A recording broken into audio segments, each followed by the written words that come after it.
할렐루야. 여러분 모두를 축복합니다. 자, 이제 45절 말씀으로 갑니다. 기도합니다.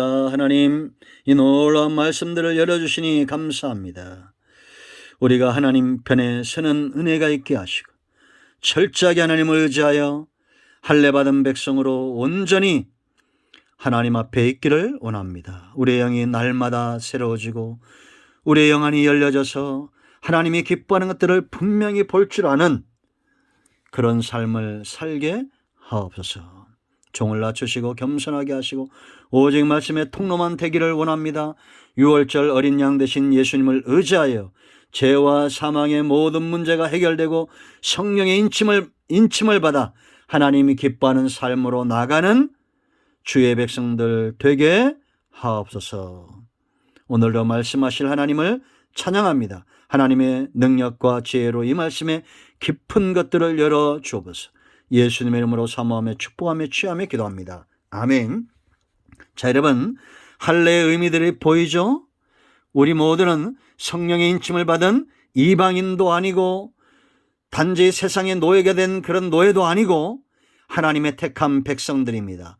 성도, 거룩한 무리, 성령의 능력으로 구별된 자들입니다. 몸뿐만 아니라 마음까지 하나님께 온전히 출애굽한 구원받은 백성입니다.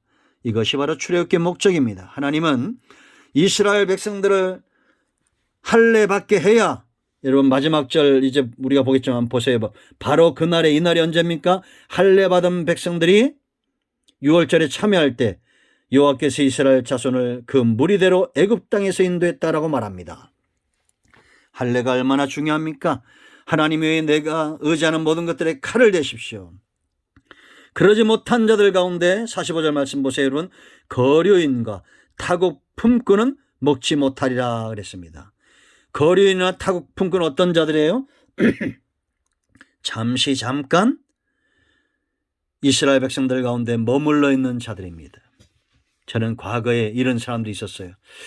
제가 그분들을 위해서 기도하지만 참 안타까운 것이 있는데, 저에게 어느 날 추천서를 받으러 온 분이 있었습니다. 자기 손자가 안산에 있는 고등학교를 가야 되는데 목사님 추천이 필요하다는 겁니다. 세례도 받아야 되고 또 그 영혼이 귀하기 때문에 한동안 몇 개월 나왔어요. 그래서 세례도 주고 추천서 써주었습니다. 그리고는 소식이 없습니다.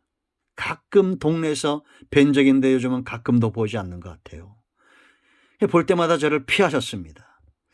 이 거류인들입니다. 타국 품꾼과 같은 겁니다. 여러분들, 저는 이런 경우들을 여러 번 봤어요. 집사까지 받고도 교회를 쉽게 떠나는 분들, 거류인들입니다.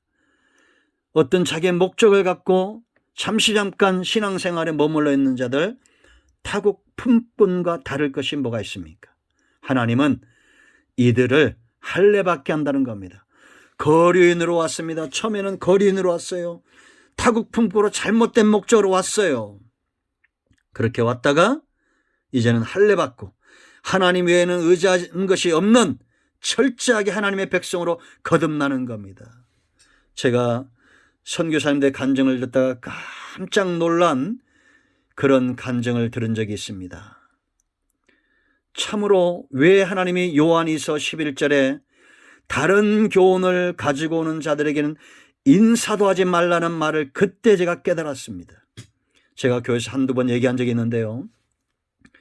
중동 지역 이슬람권에 가서 선교하시는 목사님, 선교사님이 있었습니다. 거기서 어릴 때부터 아주 형제처럼 마치 자식처럼 10수년간 그렇게 복음을 가르치고 성경 공부를 하고 성도를 만든 그런 청년들이 몇 명 있었답니다. 이 아이들이 변화되었다고 생각을 했다는 겁니다. 그래서 그 아이들의 고향으로 초청을 하더랍니다. 따라간 겁니다. 그런데 그 마을에 도착했을 때 그 아이들이 돌변해서 이슬람을 숭배하는 자들이죠. 이 선교사님을 수없이 칼로 난도질해서 죽였다는 겁니다.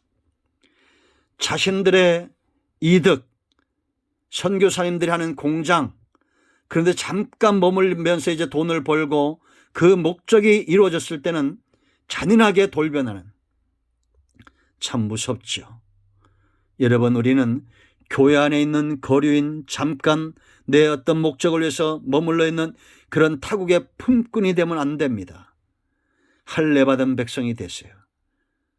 성경에 어떤 사람들이 있습니까? 다니엘과 사드락과 메삭과 아벳느고의 신앙을 기억하십시오. 그들은 바벨론의 포로로 끌려갔습니다. 그 나라의 거류인이었고 그 나라의 타국의 품꾼이었습니다.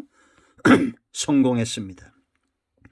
그 나라에서 총리가 되고 장관이 되고 성공했습니다.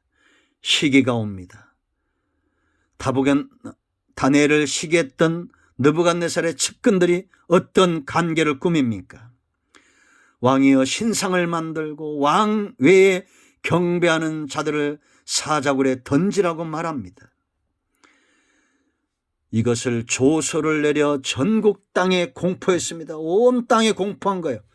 왕의 인장 반지 직인이 찍혔습니다. 이제 어기는 자는 반드시 사자굴 속에 떨어져 죽임을 당할 것입니다. 그런데 다니엘이 어떻게 했습니까? 다니엘서 6장 10절을 보세요. 왕의 어인 직인이 찍힌 줄 알고도 다니엘이 집으로 돌아가 예루살렘을 향해서 창문을 열고 하루 3번씩 감사하고 기도했다고 분명히 말하고 있습니다. 이것이 하나님께 속한 자이고 세상에서는 거류인처럼 타국인처럼 그렇게 나그네처럼 사는 존재입니다. 여러분, 사드락과 메삭과 아벳느고의 삶을 보십시오. 풀무불 속에 던져지고 그곳에서 죽임을 당할 상황에서도 그들은 당돌하게 왕을 향해서 말합니다. 우리는 왕의 명령에 순종할 수 없습니다. 우리가 풀무불 속에 들어간다 할지라도 하나님이 거기서 우리를 건져내실 것이고 그리 아니하실지라도 우리는 왕의 명령에 순종할 수 없습니다. 우상 숭배에 빠지지 않기를 철저하게 다짐했던 사드락과 메삭과 아벳느고를 하나님은 그 풀무불 가운데서 그들과 함께 하셨고 그들을 마침내 영광 중에 이끌어내셨습니다. 그리고 다니엘을, 사드락과 메삭과 아벳느고를 대적했던 자들이 사자굴에 떨어지고 풀무불 속에 떨어지는 것을 우리가 보았습니다. 여러분들은 어떤 나라의 나그네입니까? 세상 나라의 나그네입니까? 아니면 하나님의 나라의 나그네입니까? 어떤 나라의 거류인이고 어떤 나라의 타국 품꾼입니까? 우리 모두는 세상 나라에서는 나그네일진정 하나님 나라의 선민이 되어야 되고 백성이 되어야 됩니다. 그렇다면 어린 양 되신 6월절 이 피에 참여하십시오. 구원의 감사와 구원의 감격과 내가 구원받은 사실, 이것과 다른 어떤 것들과도 바꾸지 마십시오. 나를 이방인으로 살게 하는 그 모든 것들과 이 구원의 감격과 바꾸지 마세요. 나를 이 땅에 나그네되게 하는 그 모든 것들과 바꾸지 마세요. 할례받은 백성, 세례받은 백성, 하나님께 철저히 속한 백성, 하나님 나라를 소망하는 이 땅에서 저 멀리 배는 시온성을 바라보고 기꺼이 나그네로 살기를 기뻐하는 백성, 내가 이 땅에서 텐트 치는 인생, 장마 치는 인생이 될지언정 세상에 하나님 나라의 백성으로서 하나님 나라의 거류인, 하나님 나라의 품꾼, 그렇게 살기는 원치 않습니까? 원치 않습니다. 하나님 아들로 살기 원합니다. 상속자로 살기 원합니다. 그런 사모함이 우리에게 있어야 됩니다. 여러분은 어떤 나라의 나그네입니까? 기도합니다. 하나님, 오늘 이 말씀을 기억합니다. 우리는 이 할례의 감격에 참여한 자들이 되게 하시고 세상 속에서는 나그네일진정 하나님 나라에서는 선민이고 성민이고 상속자로 살 수 있는